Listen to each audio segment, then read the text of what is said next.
السلام علیکم ورحمۃ اللہ وبرکاتہ نحمده ونصلی علی رسولہ الکریم اما بعد۔ آج کا سبق سن لیجئے۔ آج کے سبق کی سرخی ہے پڑوسیوں کے ساتھ اچھا سلوک کیجئے، پارٹ نمبر 3۔ ایک بات ذہن میں رکھنا، کوئی بدترین موذی جانور بھی اس کو نہیں جانتا کہ وہ کسی کو ذلیل کرنے کا منصوبہ بنائے، وہ کسی کو نیچا دکھا کر اپنے غرور کے لیے تسکین کا سامان فراہم کرے، کسی کو خواہ مخواہ مصیبتوں میں پھنسا کر اس کی پریشانی کا تماشا دیکھے۔ یہ صرف اور صرف انسان ہے جو ایسا کرتا ہے، اور خاص طور سے پڑوسیوں کے ساتھ بدسلوکی کی جاتی ہے، پڑوسیوں کو تکلیف دی جاتی ہے، پڑوسیوں کے بھی بچوں کو ستایا جاتا ہے۔ یہ ہمارے معاشرے میں نہیں ہے۔ خدا نے انسان کو احسن تقویم کے ساتھ پیدا کیا ہے، مگر انسان اپنی نادانی سے اپنے کو اسفل السافلین کی پستی میں گرا دیتا ہے۔ پڑوسی کا تو اتنا زیادہ حق ہے کہ اگر مسلمان پریشان ہے، وہ مسلمان پڑوسی ہے، اس کا بھی احترام کرو، غیر مسلم ہے اس کا بھی احترام کرو، مجوسی ہے اس کا بھی احترام کرو، اس کو اس کا حق دو۔ امام ابو حنیفہ رحمۃ اللہ علیہ کا پڑوسی تھا، وہ بہت شرابی، کبابی، عیاش آدمی تھا، اور دیوار دونوں کی ملی ہوئی تھی۔ امام ابو حنیفہ روزانہ ان کے گھر میں، ان کے مکان میں اس کے گانے کی آوازیں اور رنڈیاں ناچتی تھی، وہ آوازیں آتی تھی امام صاحب کے مکان میں، لیکن امام صاحب اس کے ساتھ بہت حسن سلوک کرتے تھے۔ ایک مرتبہ کسی وجہ سے وہ جیل میں چلا گیا تو امام صاحب وہاں جیل میں پہنچے، چونکہ امام صاحب کا ایک مقام تھا امام ابو حنیفہ رحمۃ اللہ علیہ کا، حکومت انہیں پہچانتی تھی۔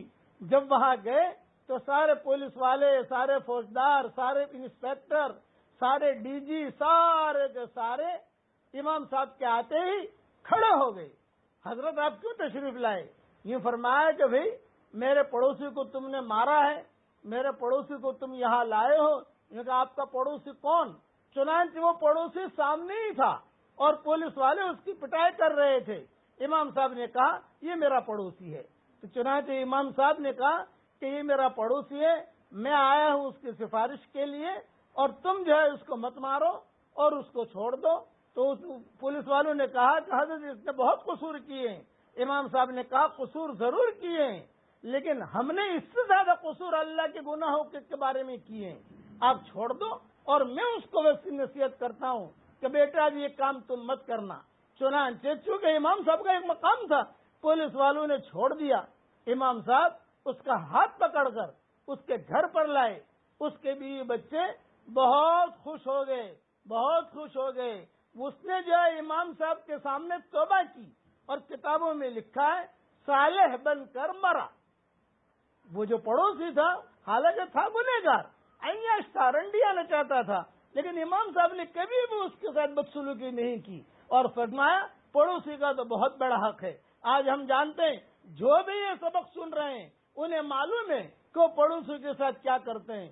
سلف صالحین کے زمانے میں یہود، نصارہ، مجوسی، مشرکین، عبداللہ بن مبارک کے گھر کے قریب جگہ بہت مہنگی تھی، امام احمد ابن حنبل کے گھر کے قریب جگہ بہت مہنگی تھی، حالانکہ وہ جگہ کوئی یعنی حکومت والی جگہ نہیں تھی، لیکن لوگ کہتے تھے، یہود آ کر وہاں بستے تھے، ان کے گھر کے قریب مشرکین بستے تھے، اور جتنا ان کا گھر قریب ہوتا تھا اتنا جو ہے وہ اس کا پیسہ زیادہ دیتے تھے۔